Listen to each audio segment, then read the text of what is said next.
Hello everyone, আমি তন্দ্রা।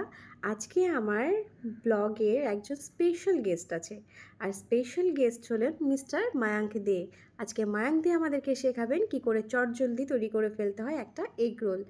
আর সেই রেসিপিটি উনি বলার পরে আমরা অনুসরণ করব এবং তৈরি করে ফেলবো একটা দারুণ স্বাদের এগ রোল। তাহলে চলুন দেখি উনি কি বলছেন আর আমরা কি তৈরি করছি। রুটি বানাবে, রুটিটা রাখবে, নিমমিষ দেবে সারা রুটিতে, তারপরে ডিম দেবে, নয় চিকেন দেবে। তারপরে তারপরে কিছু না, তারপরে খোলা রুটিটা কি করব? মানে খোলা রুটিটা মিউনিস দেবে।